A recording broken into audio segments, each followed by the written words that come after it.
Intermediate ద్వితీయ సంవత్సరం అర్థశాస్త్రం యొక్క 2 మార్కుల ప్రశ్న జవాబులు విత్ ఆడియో. ఫస్ట్ వన్, ఆర్థిక వృద్ధి. ఆర్థిక వృద్ధి వాస్తవిక వస్తు సేవల పెరుగుదలను సూచిస్తుంది. ఇది అభివృద్ధి చెందిన దేశాలకు సంబంధించిన భావన. సెకండ్ వన్, ఆర్థిక అభివృద్ధి.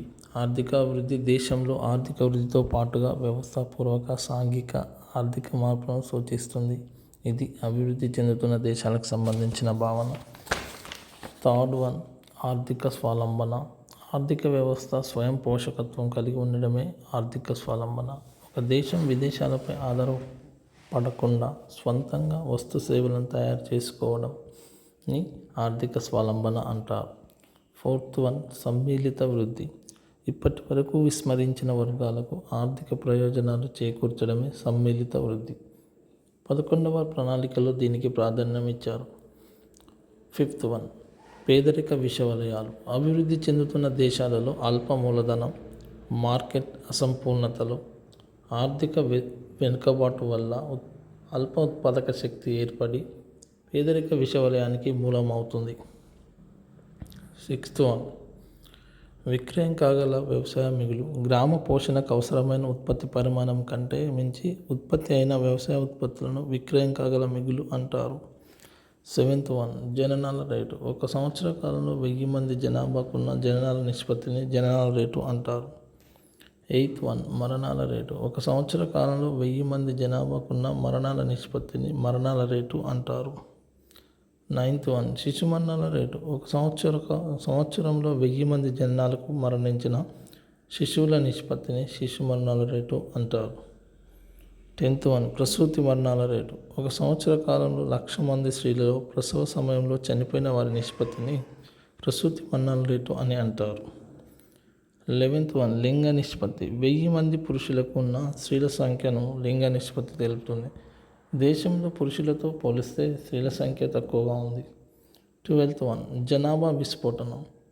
జననాల రేటు ఎక్కువగా ఉండి మరణాల రేటు తగ్గడం వల్ల జనాభా వేగంగా పెరుగుతుంది. దీనినే జనాభా విస్ఫోటనం అంటారు. 13th వన్, అక్షరాస్యత రేటు. చదవడం రాయడంలో మనిషికున్న సామర్థ్యమే అక్షరాస్యత రేటు. ఇది అక్షరాస్యుల సంఖ్యను తెలియజేస్తుంది. దేశంలో అక్షరాస్యత శాతం 74%గా నమోదు కావడం జరిగింది. దీనిని క్రింది సూత్రం ద్వారా తెలుసుకోవడం జరుగుతుంది. అక్షరాస్యత రేట్ ఈజ్ ఈక్వల్ 7 సంవత్సరాలు పైబడిన అక్షరాస్యుల జనాభా బై దేశ జనాభా ఇంటూ 100. 14th వన్, జాతీయ గ్రామీణ ఆరోగ్య మిషన్. గ్రామాలలో ఆరోగ్య సౌకర్యాలను కల్పించి వాటిని అందరికీ అందుబాటులోకి తేవడం దీని లక్ష్యం. 11వ ప్రణాళికలు దీన్ని ప్రవేశపెట్టారు. 15th వన్, జననీ సురక్ష యోజన. కాన్పులాన్ని ఆసుపత్రుల్లోనే జరిగేలా ప్రోత్సహించి శిశు మరణాల రేటును, ప్రసూతి మరణాల రేటును తగ్గించడం ఈ పథకం ఉద్దేశం. దీనిని 2005 సంవత్సరంలో కేంద్ర ప్రభుత్వం ప్రవేశపెట్టింది. జాతీయ ఆదాయం. ఒక దేశంలో సంవత్సర కాలంలో ఉత్పత్తి చేసిన అంతిమ వస్తు సేవల నికర విలువను జాతీయ ఆదాయం అంటారు. 17th వన్, తలసరి ఆదాయం. ఒక దేశ జాతీయ ఆదాయాన్ని ఆ దేశ జనాభాతో భాగిస్తే తలసరి ఆదాయం వస్తుంది. తలసరి ఆదాయం ఈజ్ ఈక్వల్ జాతీయ ఆదాయం బై దేశ జనాభా. 18th one, ప్రచ్ఛన్న నిరుద్యోగిత. అవసరమైన వారి కంటే ఎక్కువ మంది శ్రామికులు పనిచేస్తే వారిని ప్రచ్ఛన్న నిరుద్యోగులు అంటారు. ప్రచ్ఛన్న నిరుద్యోగి ఉపాంత ఉత్పాదక 0కు సమానంగా ఉంటుంది. 19th వన్, దారిద్ర్య రేఖ లేదా పేదరికపు గీత. ఒక వ్యక్తి రోజుకు గ్రామీణ ప్రాంతంలో 2400 క్యాలరీలు, పట్టణ ప్రాంతంలో 2100 క్యాలరీల ఆహారం పొందలేకపోతే వారిని పేదరిక గీత కింద ఉన్నట్లు చెప్పవచ్చు. 20, పేదరిక వ్యత్యాసం. ఇది పేదరిక గీత కింద గల దూరాన్ని తెలియజేస్తుంది. వివిధ రాష్ట్రాల పేద ప్రజల సగటు వినియోగ వ్యయాన్ని ఆధారంగా చేసుకుని దీన్ని లెక్కిస్తారు.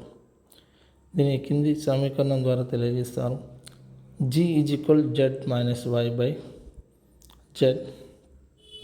21, బహుపార్శ్వ పేదరిక సూచి.